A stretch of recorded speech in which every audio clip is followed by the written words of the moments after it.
Hello everyone, welcome to study with Simi. आज हम NCERT कक्षा 5वीं जो पार्ट 1 है मेरी सुनो अपनी कहो प्रीवियस अध्ययन की बुक है, इसमें से करेंगे। और इसमें इस लेसन में ज़्यादातर जो कहा गया है वो एक स्थान से दूसरे स्थान पर जो लोग जाते हैं उनके बारे में, उनका कैसा अनुभव रहता है उसके बारे में बताया गया है। तो चलिए शुरू करते हैं। क्या कहते हैं ये सब? जो ये 3 बच्चे दिए गए हैं, सतनाम, कंचन और पीटर, ये तीनों बच्चे जो हैं अपने अपने अनुभव बताएंगे किस तरीके से कौन क्या करता है। मेरे पापा एक फैक्ट्री में काम करते हैं और वो फैक्ट्री बंद हो गई है, अब हम अपने गांव में रहेंगे, सतनाम कहता है। उसके बाद सड़क को चौड़ा करने के लिए हमारी झुग्गियों को हटा दिया गया है, अब हमें रहने के लिए जगह तलाश करनी पड़ेगी। तो ये लड़का है जो इसके पापा फैक्ट्री में काम करते हैं, इसलिए वहाँ से जाना पड़ेगा। और इसकी ये जो झुग्गी में रहने वाली है लड़की कंचन, इनको भी अपनी जगह खाली करके वहाँ से जाना पड़ेगा। और ऐसे ही एक ये बच्चा है पीटर। पीटर कहता है कि मेरे पापा काम के सिलसिले में दूसरे देश गए हैं, अब मैं और मेरी मम्मी नानी के घर रहते हैं, तो इनको भी वहाँ से अपने घर को छोड़कर नानी के घर जाना पड़ा। तो देखिए, दिए गए चित्र को ध्यान से देखें और सोचो और कॉपी में लिखो। क्या कंचन, सतनाम और पीटर की तरह कभी तुम्हारे परिवार या किसी परिवार के सदस्य को अपना घर छोड़कर दूसरे स्थान पर जाकर रहना पड़ा है? तो बच्चों, ये आपके ऊपर डिपेंड करता है। आपको पता होगा आपके परिवार में कोई भी या फिर कोई जो आपका रिलेटिव है अपना घर छोड़कर दूसरे स्थान पर जाकर रहा है या नहीं है, आप उसके बारे में यहाँ पर लिखेंगे। उसके बाद सेकंड है, उन्हें दूसरी जगह जाकर रहना कैसा लगता होगा? उन्हें दूसरी जगह जाकर, वो भी उन्हीं के ऊपर डिपेंड करता है। कई लोगों को बाहर दूसरी जगह जाना अच्छा लगता है और कई लोगों को बिल्कुल भी अच्छा नहीं लगता। उसके बाद नई जगह जाकर रहने में क्या अच्छा लगता है और क्या अच्छा नहीं लगता। देखिए, अलग अलग बातें हैं। सबसे पहले नई जगह पर जाएंगे तो कुछ बच्चों को अच्छा लगता है, नए दोस्त मिलेंगे, नई जगह मिलेगी, नई नई भाषाएं सीखने को मिलेगी, वहाँ का नए नए पकवान हैं जो फेमस होते हैं वो मिलते हैं, नए परिवार दोस्त मिलते हैं। लेकिन उनको बुरा भी लगता है क्योंकि उनको अपना परिवार छोड़कर जाना पड़ता है और जो पुराने दोस्त हैं वो भी छोड़कर जाने पड़ते हैं, तो थोड़ा सा बुरा भी लगता है। ठीक है। फोर्थ है, लोगों को किन किन कारणों से अपना घर छोड़कर दूसरे स्थानों पर जाना पड़ता है? तो बहुत सारे कारण होते हैं, कोई एक कारण तो होता नहीं है। देखिए, मैंने यहाँ पर लिखा है कई बार कई लोग नौकरी की वजह से जाते हैं या फिर किसी का प्राइवेट काम होता है, प्राइवेट काम की वजह से भी घर छोड़कर जाना पड़ता है। जैसे झुग्गी वाले हैं, उनको सड़क चौड़ा करने की वजह से वहाँ से छोड़ना पड़ा। कई बार कोई और मजबूरी होती है, कई बार पढ़ाई की वजह से हमें स्कूल छोड़ना पड़ता है, या फिर तबादला हो जाए तो उसकी वजह से, या फिर कई बार बाढ़ के कारण भूकंप आ जाते हैं या कोई और ऐसी त्रासदी हो जाती है जिसकी वजह से हमें घर छोड़ना पड़ता है। तो बहुत सारे कारण हैं जो कि आप लिख सकते हैं। आगे है, अहमद, काजल और नंदिनी के परिवारों को अक्सर अपने रहने के स्थान बदलने पड़ते हैं, आओ उनके बारे में जानें। ये एक अहमद है, उसकी कहानी है। मेरा नाम अहमद खान है, मेरा गांव कोसी नदी के किनारे पर स्थित है। वहाँ पर अक्सर बाढ़ आती रहती है, बाढ़ के कारण हमारी खेती बाड़ी को काफ़ी नुकसान होता है, इसलिए मेरे अब्बू अम्मी को काम की तलाश में दूसरी जगह जाना पड़ता है। तो यहाँ पर क्या बताया है कि बाढ़ की वजह से खेती बाड़ी का जो नुकसान होता है और उसी की कमी को पूरा करने के लिए दूसरी जगह पर जाना पड़ता है। उसके बाद है, वे ईंट भट्टे पर काम करते हैं, उन्हें कभी कभी एक भट्टे पर काम मिलता है तो कभी दूसरे पर। अब्बू को जिस तरह काम मिलता है हम वहीं पर झुग्गी डालकर रहते हैं, यानी कि जहाँ पर भी काम मिले वहीं पर अपना घर बना लेते हैं। बार बार जगह बदलने के कारण मुझे स्कूल भी बदलना पड़ता है, इससे मेरी पढ़ाई का बहुत नुकसान होता है। पुराने दोस्त भी छूट जाते हैं। देखो, पीछे जो क्वेश्चन आया था कि क्या क्या नुकसान हो सकता है, पढ़ाई का तो नुकसान होता ही है। जब बार बार स्कूल चेंज होते हैं तो जो हमारे टीचर्स होते हैं उनके साथ एक मन मिल जाता है और जो फ्रेंड्स होते हैं उनके साथ बड़ा अच्छा लगता है। उन टीचर्स का पढ़ाना हमें समझ आने लगता है। लेकिन जैसे ही आपका स्कूल बदलता है तो आप जो है इन्वायरमेंट चेंज होते ही बहुत सारी दिक्कतें आती हैं, सेट होने में थोड़ा सा टाइम लग जाता है और पुराने दोस्त भी छोड़ने पड़ते हैं। बरसात के दिनों में जब ईंट पथाई का काम नहीं होता तो मेरे अब्बू अम्मी मजदूरी करते हैं। मेरे बड़े अब्बू और बड़ी अम्मी दादा दादी गांव में रहते हैं, उन्हें वहीं रहना अच्छा लगता है। बच्चों, एक बात और है कि जो दादा दादी हैं या बड़े हैं, बुजुर्ग हैं हमारे, वो ज़्यादातर गांव में ही रहना पसंद करते हैं। उनको खुली हवा, यानी कि खुला जो एरिया है, या गांव के लोग मिलनसार होते हैं, उनके साथ रहना ज़्यादा अच्छा लगता है। जबकि शहरों में हम एक ही कमरे में बंद रहते हैं, ज़्यादा मिलनसार नहीं होते, अंदर ही अंदर सब कुछ करते रहते हैं। लेकिन गांव के लोग बाहर घूमना पसंद करते हैं, एक दूसरे के साथ बैठना, बोलना, बातें करना, खेलना, काफ़ी चीज़ें पसंद करते हैं, तो उनका वहीं पर मन लगता है। वहाँ मुझे नाव में घूमना, खेतों में पगडंडियों पर दौड़ना बहुत अच्छा लगता है। बड़ा होकर मैं अपने गांव में रोजगार के अवसर बढ़ाना चाहूँगा, और जिससे गांव के लोगों को काम की तलाश में अपने घर को छोड़कर किसी दूसरी जगह पर ना जाना पड़े। तो ये अहमद की सोच है कि जिस तरीके से हमें घूमना पड़ता है काम के लिए, मैं बड़ा होकर अपने गांव में ही कुछ ऐसा करूँगा ताकि लोगों को छोड़कर जाना ना पड़े। अगर अहमद की जगह तुम होते तो बार बार स्कूल बदलना तुम्हें क्या अच्छा लगता, और क्यों? यहाँ पे आप अपनी राय देंगे, क्या आपको अच्छा लगता है, और अगर नहीं लगता तो क्यों नहीं लगता, और लगता है तो क्यों लगता है। आप अपने बारे में लिख सकते हैं, वो आपके ऊपर डिपेंड करता है। अहमद उसके बड़े अब्बू और बड़ी अम्मी को ही अपने गांव में रहना क्यों अच्छा लगता है? क्योंकि अभी मैंने बताया कि जो बड़े लोग हैं उनको खुला जो इन्वायरमेंट है, खुला वातावरण है, वहीं ज़्यादा अच्छा लगता है। वहाँ का खाना पीना, रहना, सोना, बैठना, सब कुछ बहुत ही मज़ेदार होता है, और खुले और मिलनसार किस्म के लोग होते हैं गांव के, तो इसलिए वहाँ पर रहना उनको पसंद होता है। बड़े होकर अहमद की तरह तुम अपने गांव या शहर के लिए क्या करना चाहोगे? देखो बच्चों, ये बहुत ही अच्छी बात पूछी गई है कि आप अपने गांव या शहर के लिए क्या करोगे बड़े होकर।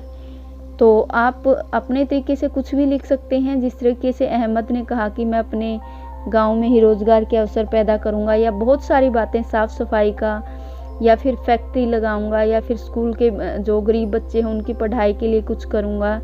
इस तरीके से आप अपनी राय यहाँ पर लिख सकते हैं। आगे है गाडों में घर। गाडों में घर का मतलब है जो गडरिये होते हैं, जो इस तरीके की गाडों में रहते हैं, और वो जगह बदलते रहते हैं हमेशा ही, उनका एक ठोर ठिकाना नहीं होता, कभी कहीं पे ये घूमते ही रहते हैं। तो हम गडरिया लुहार हैं, हम किसी एक जगह नहीं रह पाते। हम गाडों और एक प्रकार की जो बैलगाड़ी होती है उसमें रहते हैं। समय समय पर हम ठिकाना बदलते रहते हैं, पर गाडे हमारे साथ ही रहते हैं। गाडों में रहना आसान नहीं होता। छोटे से गाडे में घर का सारा सामान होता है, परिवार के सब लोग रहते हैं। हर मौसम में अलग तरह की दिक्कतें होती हैं। मेरी माँ और पिताजी लोहे की चीज़ें बनाते हैं, जैसे चिमटा, छाछ, छलनी, दराज, झारना आदि। हमारे समुदाय के बच्चे आजकल स्कूलों में जाने लगे हैं। मेरे पिताजी हमारे समुदाय के लोगों की मदद करते हैं, और मुझे भी ये अच्छा लगता है। काजल ने ये सारी बातें बताई हैं, क्योंकि ये जो गाडे वाले गडरिये होते हैं तो उनको सच में ही काफ़ी सारी दिक्कतें होती हैं, और उनका एक ही छोटी सी जगह पर सबका रहना, खाना पीना बड़ा मुश्किल होता है।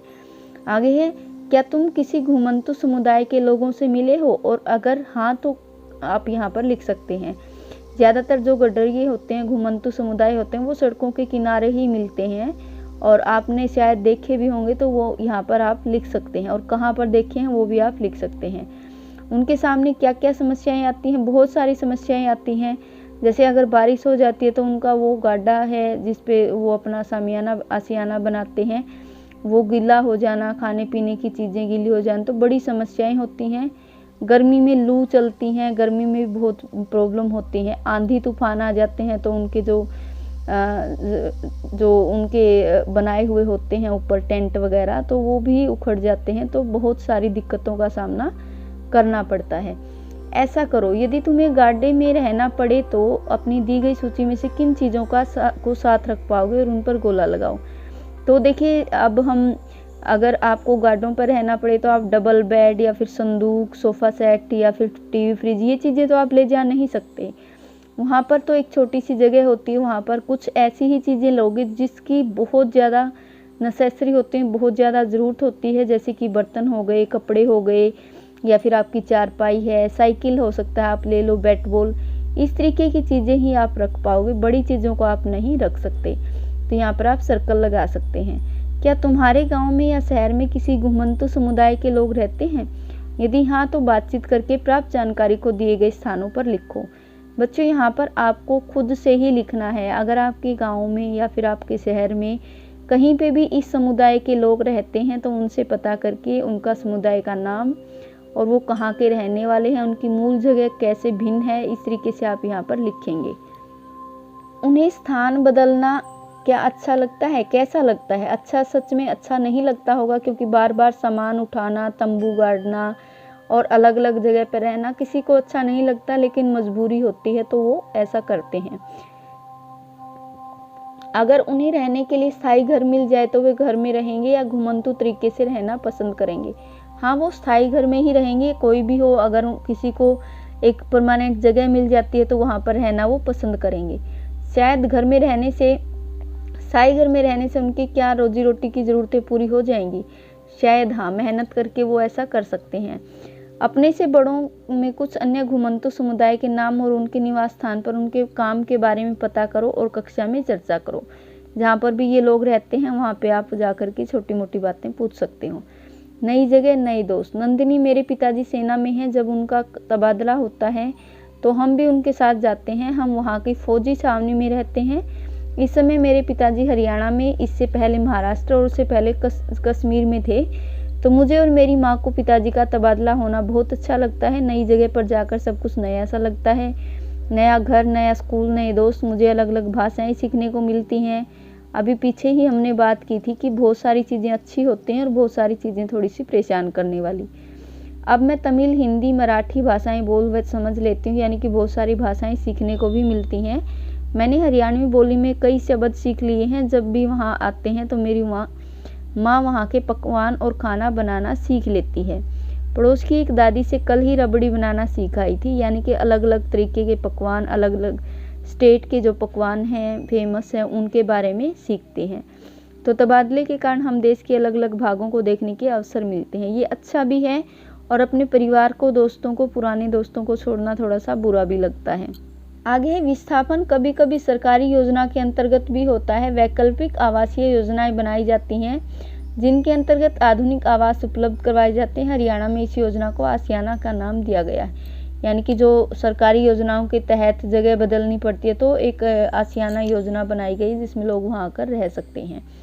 नीचे लिखे वाक्यों को पढ़कर दिए गए स्थान में सही और गलत का निशान लगाएं। नंदिनी के पिताजी रेल विभाग में काम करते हैं, क्या ये सही है? नहीं, उसके पिताजी एक आर्मी में है। उसे और उसकी माँ को नए स्थान पर रहना अच्छा लगता है, बिल्कुल लगता है। नंदिनी ने अनेक भाषाएं सीख ली हैं, बिल्कुल सीख ली हैं। उसकी माँ को नए नए स्थानों को का खाना अच्छा नहीं लगता, बिल्कुल लगता है भैया, अभी तो हमने पढ़ा कि अच्छा लगता है उसको। ठीक है, पता करो और लिखो। अपने आस पड़ोस के कुछ ऐसे लोगों से बातचीत करो और तालिका में लिखो जो अपना मूल निवास स्थान छोड़कर दूसरी जगह पर रहने के लिए आए हुए हैं। तो यहाँ पर जैसे ये राम खिलावन है, वो फैक्ट्री मजदूर है, बिहार का रहने वाला है, रोजगार की तलाश में आया है। आने का कारण ये है, कहाँ कहाँ काम किया है, क्या क्या किया है। तो आप यहाँ पर अपने पड़ोसियों से पूछेंगे उनका नाम, उनके काम, उनका वो कहाँ से आए हैं, क्या कारण था आने का और कहाँ कहाँ पर उन्होंने काम किया है। आप पड़ोस में ये जानकारी इकट्ठा करके यहाँ पर फिल कर सकते हैं। उसके बाद है अपने शब्दों में विस्तार से लिखो। घुमंतु समुदाय क्या होता है? जो अपना स्थान बदलते रहते हैं उसे ही घुमंतु कहते हैं। रोजगार, अपनी गृहस्थी को चलाने के लिए जो किया गया काम है उसी को रोजगार, यानी कि अपना पेट पालने के लिए, गृहस्थी चलाने के लिए जो काम हम करते हैं उसे ही हम क्या कहते हैं? रोजगार। तबादला क्या होता है? नौकरी के कारण एक ऐसा स्थान से दूसरे स्थान पर भेजना। नौकरी के कारण या फिर किसी और रीजन से हम चले जाते हैं तो उसे हम क्या कहते हैं? तबादला।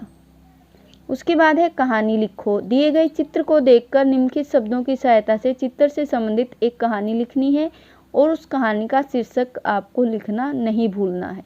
तो कहानी का शीर्षक आप पहले एक बार यहाँ पर कहानी देखिए, कुछ भी लिख सकते हैं जो ये शब्द दिए गए हैं उनसे मिलाकर। जैसे कि घर से कुछ दूरी पर ही कुछ चुग्गी वाले बच्चे स्कूल खेल रहे थे और उनके पास खेलने के लिए कुछ प्लास्टिक के बर्तन, चूल्हा, कुछ सामान भी था। मेरे लिए वो नई जगह थी, थोड़ी सी बारिश आई हुई थी और कुछ बिल्डिंग पर बुलडोज़र चल रहा था। तो यहाँ पर आप क्या कहानी का शीर्षक दे सकते हैं? झुग्गी की पाठशाला, झुग्गी बच्चों की पाठशाला, झुग्गी वाले बच्चों की पाठशाला। ठीक है, तो इस तरीके से आप क्या लिख सकते हैं, या फिर बच्चों का खेल, कुछ भी आप अपने तरीके से कहानी का शीर्षक दे सकते हो। ठीक है, तो ये आपका लेसन था। उसके बाद आगे दिया गया है, बस्तियों को हटाकर वैकल्पिक स्वच्छ आवास प्रदान किए जाने संबंधी कुछ खबरें समाचार पत्रों पर काटो और अपनी कॉपी में चिपकाओ। हटाए जाने के कारण भी लिखो।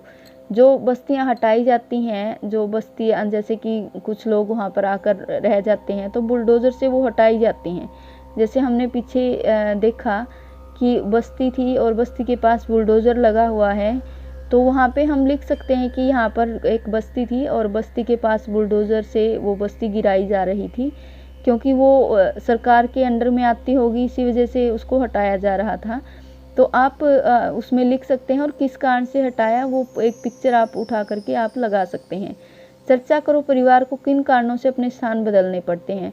अभी हमने बताया था कि कई बार नौकरी की वजह से, कई बार प्राइवेट काम के कारण, या फिर आप कोई पढ़ाई की वजह से भी, या फिर बाढ़ या इस प्रकार की कोई स्थिति होती है, उसके कारण हमें स्थान बदलने पड़ते हैं। अहमद के परिवार जैसे अनेक परिवार अपने गांवों से नगरों और महानगरों के रहने के लिए आते हैं। क्या नए स्थानों पर उनकी ज़िंदगी पहले से बेहतर होती है? महानगरों में उन्हें किस तरह के अनुभव होते होंगे? तो ये आप किसी भी ऐसे पर्सन से पूछ सकते हैं जो इस तरीके, जो बड़े महानगरों से आकर यहाँ पर काम करते हैं, तो ये अनुभव वही बता सकता है ज़्यादा अच्छे से। कारण बताओ, बरसात के दिनों में ईंट पथाई का काम क्यों नहीं होता? क्योंकि सब कुछ गीला हो जाता है और वो जो ईंट पथाई है वो काम नहीं हो सकता, पक भी नहीं सकती चिमनियों में, ठीक है, तो इसलिए वो रुक जाता है। नंदिनी अनेक भाषाएं बोल सकती है। कैसे भाई? क्योंकि वो अलग अलग जगह जाती रहती है, एक बार जम्मू कश्मीर गई, फिर महाराष्ट्र, हरियाणा, तो अलग अलग जब स्टेट में जाती है तो डेफिनेटली वो अलग अलग भाषाएं बोलेगी, वहाँ की भाषाएं आसानी से सीख सकती है।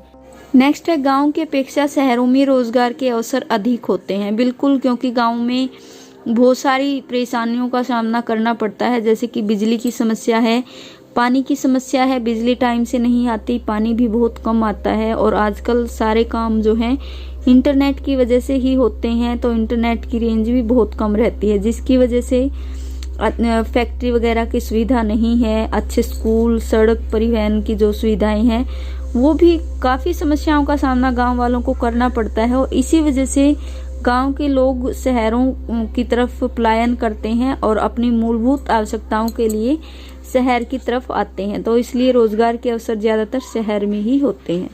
तो ये आपका पाठ था फर्स्ट, आप इसको अच्छे से करें। धन्यवाद।